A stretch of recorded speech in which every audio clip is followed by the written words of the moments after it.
I can't make this video. This video is really hard to make.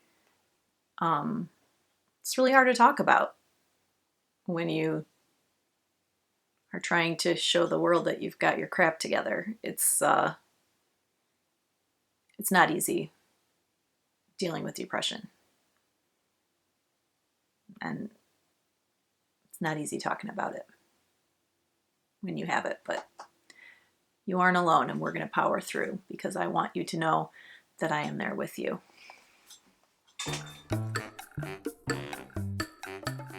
Hi friends, I'm Anne, and welcome to Chronically Beautiful, where we're trying to live our best life even though we probably don't feel like it. Or if you are new, welcome for the first time. Old friends, welcome back. I know it has been a minute, a long minute since I have posted a fresh video of me just here talking with you. But like many of you, the pandemic has been really hard. And at the beginning of it, I thought, oh, I am going to really push my channel. I'm going to record videos every day. I'm going to do so much. I'm going to start a blog. I'm going to do it all. And then things started to get real and depression started to sink in. And that is kind of why we're here today. And ironically, I haven't posted this video sooner because I have been in a kind of depressive episode. But I'm going to be sharing today some of my experiences with my diagnosis of clinical depression, as well as some things about situational depression, seasonal depression. I am not a doctor. I am just sharing things based on my own experiences and some research that I've done, talks that I've had with my doctors regarding this, and just my experience as a teacher for 18 years, just watching this happen to teenagers in front of me. And I think it's just something really important. I think it is a major problem with today in general, with our pandemic and everything, but it seems to become a more and more serious problem each day, even before the pandemic started. So I just think it's a serious topic that I should have talked about sooner, but my own battle with it has kind of kept me from bringing it up because it isn't something that I talk about a whole lot, and anyone who suffers from depression knows what that shame is about. So if you are interested in sticking around for a serious talk about depression and learning a little bit more about my journey, and which might help you learn more about yours, please stick around and watch this video. But first, don't forget to hit that subscribe button. And if you would like to share this video with somebody who needs it, I would really appreciate it. And give me a comment below. I'd love to know your story and get to know you guys more than I do. And finally, if you enjoy the video, give it a thumbs up, and don't forget to ring the bell so that you can be notified of all my future uploads. All right, everyone, let's dive right in. I've been thinking about making this video for a really long time, and it was not an easy one to make because my depression is not something that I like to really talk about or advertise. And in fact, it was something that I really struggled with for many years before I even accepted that it was a problem for myself. A long time I struggled. And finally, a few years ago, I'll tell you a little bit about my story, I guess, before we dive in. But about 3 years ago, I was at one of my lowest points and just really struggling with just basics and wanting to care about anything. The only thing I really felt like I could handle was work. I'm a teacher, and when I'm at work, I'm filled with so much joy. I'm surrounded with so many incredible people, and I love and respect everyone there, and they feel the same about me, and it's just a place that fills my bucket all the time. So when I was at work, I was okay, but when I got home, I was really struggling. I was struggling to be a good wife and a good stepmom and a good homemaker, and I was having a really hard time. And depression kind of manifests in different ways for different people. And for me, it wasn't that I was, laying in bed crying all the time. And for most people, that's not what it is. For me, I felt angry all the time, short-fused, hostile, no patience at all. That was my biggest thing. And it was so bad all the time. I felt just like a horrible person. I wasn't being good to my family, and it was causing real problems in my home for me and for them. And it was just something that I couldn't deal with anymore. And over many years of my life leading up to that, I now know that I've been dealing with depression for decades, and I had no idea. And there have been times when I was younger and when I was in college and was dealing with different parts of my life, there have been times where I have thought maybe this would be easier if I wasn't here. And when I had a thought like that as an adult wife and mother, that's when I knew that it was a problem.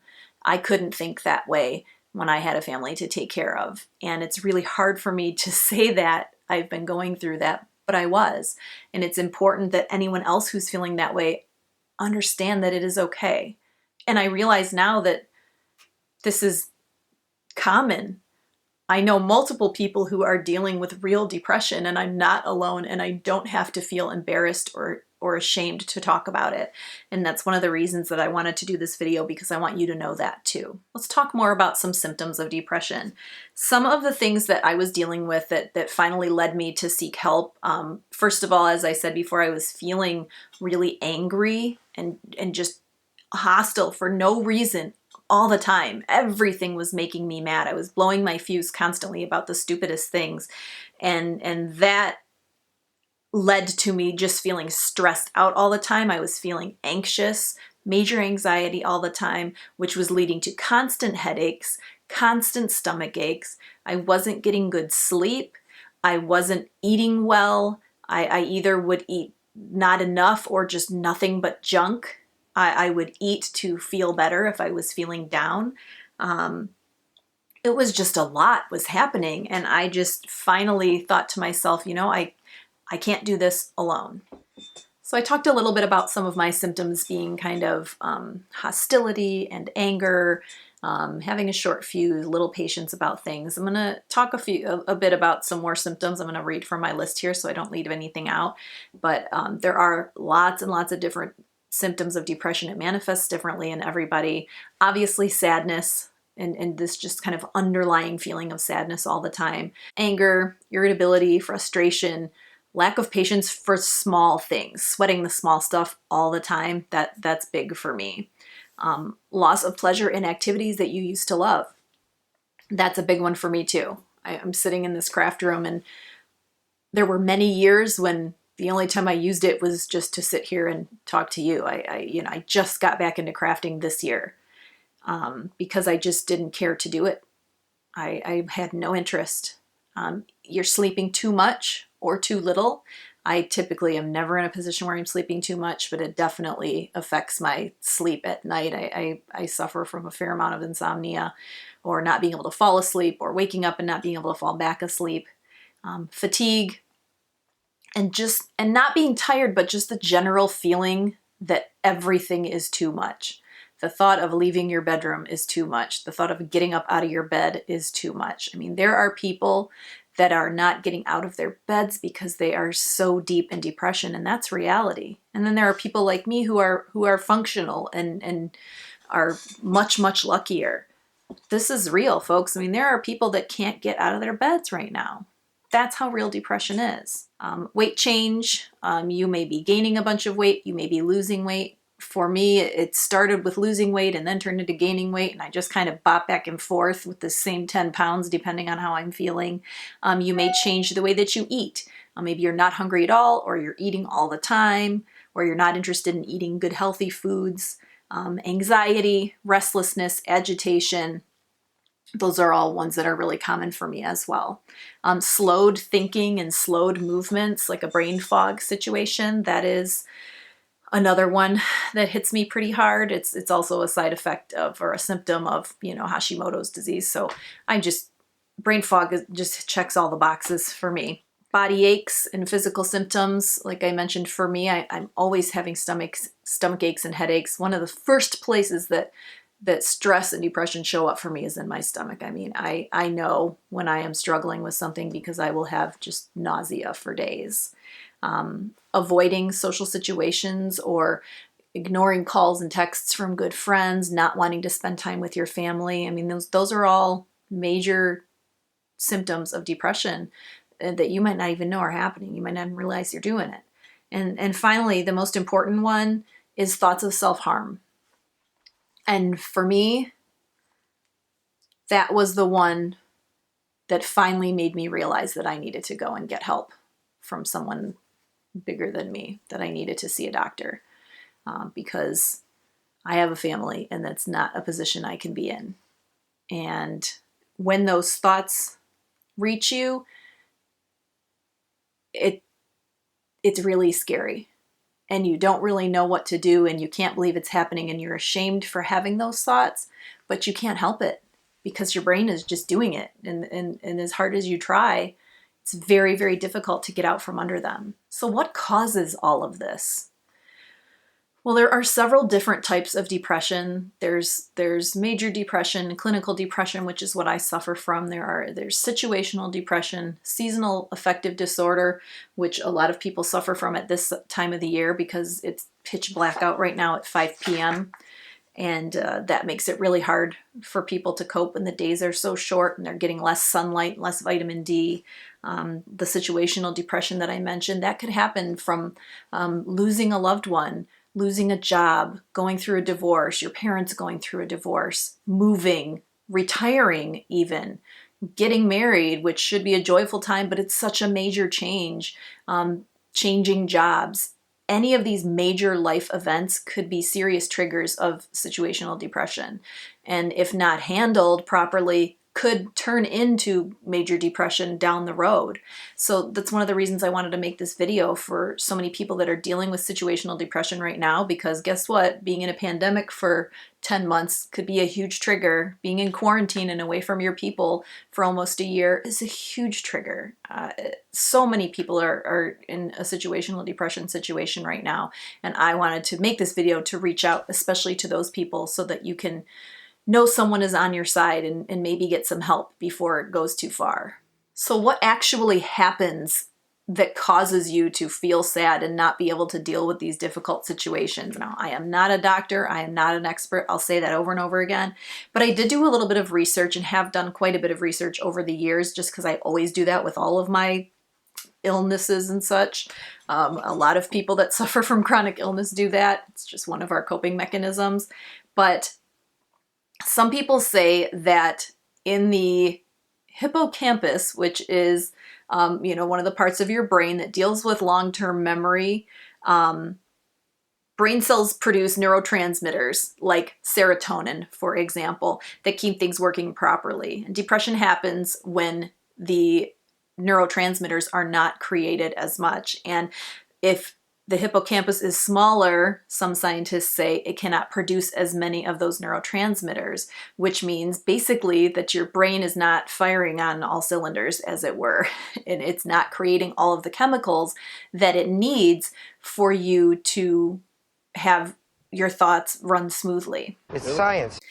Some of the things that can cause that, aside from the situational stuff that we just talked about, are genetics. I mean, it is genetic. It can run in families, and they don't necessarily think there's a depression gene, but the size of the hippocampus and the creation and production of those neurotransmitters could be the same and be handed down, genetically. And then the combination of that with the living situation that you may be in could definitely cause it to be almost hereditary. Stressful life events over long term, early loss and trauma could be a major factor in having clinical depression.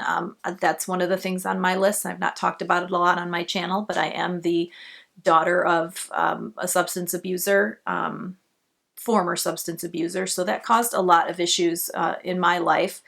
And I did suffer quite a bit of trauma in my early life because of that, which could even cause your brain to not develop correctly and learn how to deal with current life events that could be causing problems. And finally, a big cause for a lot of people, especially in the chronic illness community, is having a serious illness or a chronic illness can be a huge factor for depression. There are so many causes, and like I said, I am not an expert. Another very big one that I have not experienced personally, but I know is huge and out there, is substance abuse. Someone who is addicted to drugs and or alcohol really not uncommon for them to be suffering from clinical depression. The thing about depression is that it feels different for everyone, and there is no right or wrong answer.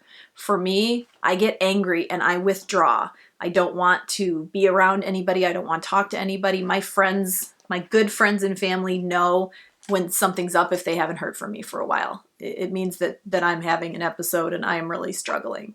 My family that I live with can tell because I am really short and really angry and I just really struggle. And I've tried over the years to be very self-aware, and that's so important in this, to be able to get help for yourself. I try to be very self-aware, and when I realize it's happening, I try to say, I'm having a hard time right now. Bear with me. I'm going to fix it. I know that I need to start kind of working my program, as I always say, and doing everything that I can to get back on track. What are some of the things that you can do to get back on track if you're suffering from depression? Here are some kind of DIY things that have helped me in the past and that I know are helpful for a lot of people in the discussions I've had with others that I know who are suffering from depression. Regular exercise is so important and something that so many people swear by. It's something that I struggle with because when I am dealing with a depressive episode, the last thing I want to do is exercise. And it's something that I know helps me to feel better. 100%. Every time I exercise, I feel better. But that's that catch-22 for those of us that are depressed. It's hard to get to the point where you'll actually push yourself to do it. So let's help each other out. Let's exercise. We know it's good for us. Eating a well-balanced diet. I mean, every single one of these is something that it's easy to say, but when you're depressed, it's very difficult to want to do anything but lay there. But these are the things that we know help us. And you've probably heard it before, but I'm going to say them again because I care about you and I care about me and I know that we can help each other. So regular exercise, I know I don't feel like it either, but it always helps me to feel better. Eating a well-balanced diet, another thing that's so difficult when you're depressed, but man, does it make me feel better. It makes me feel better that I'm eating good food. Physically, I feel better, but mentally, I feel better because I'm taking care of myself. Because every time I shove a brownie down my face, I feel guilty about it later. And why am I doing this to myself? So it'll keep going round and round. But if we get that circle going the other way, we're going to be in good shape. Keeping a regular sleep schedule. And I'm not going to say normal because normal is different for everybody depending on your life and your job. But just try to have a sleep routine and sleep habits that you stick to, no matter what they are. If that means that you sleep from 4 a.m. to whatever p.m. and you get up and you go to work and you come home and you take a nap and whatever, that's fine. As long as you're on a routine and a regular sleep schedule that works for you. Try not to be sporadic with your sleep. Talking to loved ones, good friends and family, the people that you know are there for you, but that you don't necessarily want to reach out to when you're feeling like you want to withdraw. The people that you might feel like, I'm not sure if I can trust them with this because they don't know what I'm going through. Give them a chance. And if you feel like you can't do that, there are so many support groups out there, especially now. One of the things that's helped me the most in dealing with my different illnesses is joining Facebook groups. I would not have been able to get through the first year of having Hashimoto's and dealing with chronic illness without the Facebook support group Hashimoto's 411. It is a great group that's so informative and has really, really helped me. I don't feel like I have to go back to it every day now, but when I was first sick, it made me feel so much better to be there. I'm also part of a depression group and different groups for some of the different illnesses that I deal with, and it's a real lifesaver. Now, a Facebook group or an actual real support group. You could find a group that's Zooming right now, I'm sure, and have meetings that way.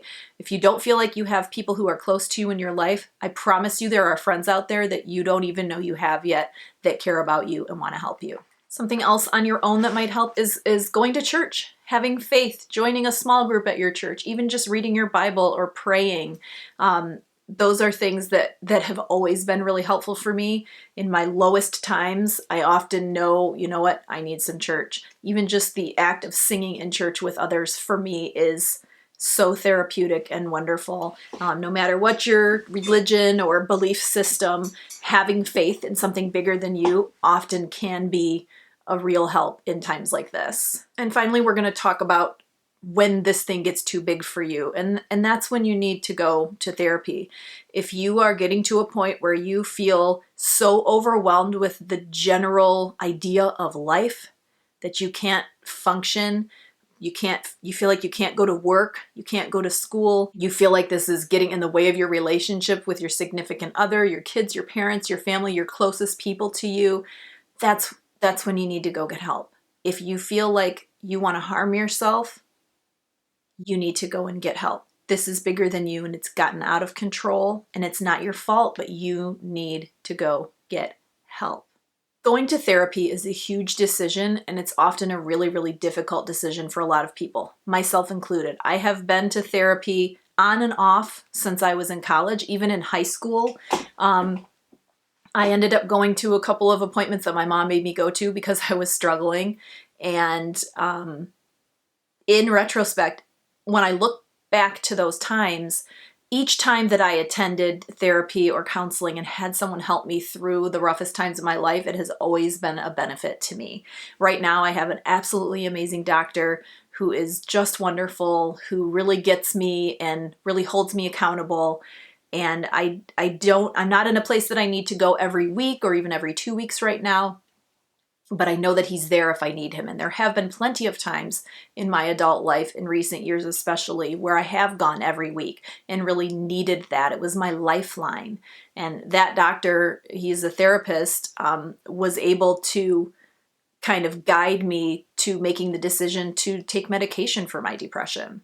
And that's kind of the last piece we're going to talk about how you can get help with your depression. So if you see a psychiatrist, they are a medical doctor that can prescribe medication for you. But if you see a psychologist or counselor or therapist, they're not going to be able to prescribe medication to you, but they might say, maybe you should talk about this with your primary care physician. Your regular doctor could maybe even be someone that you can talk to about this. I would see a counselor first. For me, I was not about to make a decision regarding medication that I would likely need to take for the rest of my life until I spoke with a mental health expert. And after about a year of speaking with my counselor weekly and really going through what I was dealing with, we did decide that for me, it was clinical depression and it was a brain chemistry issue. My brain was not producing the chemicals that I needed to be able to cope with the depressive situations in my life. And it just wasn't something I could do by myself anymore. And it took me a long time to make the decision to take those pills. And for a long time, I felt like it was a defeat. I felt like it was a shame and it was an embarrassment and it was something that I just didn't want to do because I could handle it myself. I'm a very strong and independent woman and I hated the idea of having to depend on yet another medication. I already have to take thyroid pills and heart pills and this and that, all these different pills that I have to take every day. But you know what? For me, it was one of the best decisions that I could have ever made. After a ton of introspection, work with my doctor, work with my therapist, prayer, discussion with friends and family that are close to me, I realized that this is not something that I want to do anymore. Depression was destroying my quality of life and the quality of life for the people closest to me, and it wasn't anything that I was going to put up with any longer. And in the long run, I was weaker for not making the decision sooner. I thought that taking the pills would make me weak, but they make me strong. It's something for me that they've made such a huge difference in my life that I can't believe I didn't do it sooner. Now, for me personally, I take the medication Lexapro. I take the smallest possible dose that you can take, which is like 5 milligrams, and it is one of the gentlest ones that you can start on. Starting antidepressants is really scary. There are so many out there that are really crazy and hard to take and scary. And I said to my doctor, he knew how nervous I was about it. I said, I want you to start with the easiest, lightest, softest, mildest possible one. And that's the one that we chose. And it's been great for me. I did have terrible headaches for 3 days when I started taking it. I had the worst headache of my life nonstop for 3 whole days. And on the 3rd day, I said, man, I can't do this anymore. You have to switch this or take me off of it. And then the next day I woke up and that headache was gone. And ever since then, I have been in great shape and it's been absolutely amazing for me. There was a point about a year ago when I was not doing so well and we decided to add in another medication called Cymbalta. Now you do you, but I would highly recommend not ever having anything to do with Cymbalta. It was the worst thing I have ever done medication-wise. I tried to stay on it and push through because the first couple days I felt so sick, and I said, well, this happens sometimes with medication. I am not a stranger. It's not my first rodeo. It was I thought I was dying. It felt like I had every illness I've ever had all at once. Headache, nausea, fever, chills, body aches, fatigue, mental weirdness. Like it was awful. And after I was like, I can't do this, take me off, whatever. And I just decided to just push through with what I had, go back to therapy, and I've been fine without upping my dose or adding an additional medication. But I did a little research on Cymbalta, and I read so much about people really, really struggling on this medication. So anytime you're thinking about starting a new medication, it's really, really important that you do your research and not just ask your doctor, but really look into it. There's so much out there, even just reading reviews and experiences that other people have had. Everyone's body's going to tolerate medication differently, but it's definitely worth it to look into it so that you can make the best choice you can if you decide that this is the way that you want to go. Can you deal with depression without medication? Absolutely. So many people do it. People who are better, stronger people than me that are able to stay on a strong exercise schedule and able to eat properly. For me, I needed that little extra help because I just knew that I couldn't do it alone. And it's like I said, it's been one of the best decisions that I've made, but everybody has to walk their own path and take their own journey with mental illness. And if you decide that's not the way you want to go, you do you. You have to trust yourself and your instincts, but you also have to be willing to look for help and ask for help. And that was one of the main reasons I wanted to make this video today, is to let you know that help is there. Help is here. Shoot, write a comment. Let's talk. I'm here for you. And you have so many people that are here for you. Reach out. I promise that there is someone that loves you and cares about you and wants you to be healthy and happy. And if nothing else, I know that God wants that for you. And I know that you want that for yourself, ultimately. I know today was a little deep and a little all over the place. This is a really hard video for me to make, especially the first time I'm back in a long time. So thank you so much for listening and being a part of this here with me today. And keep coming back. Take care of you. Bye. I suck at this. Get it together, Anne. I'm too depressed to do this. Don't make me. There's a critter on my roof.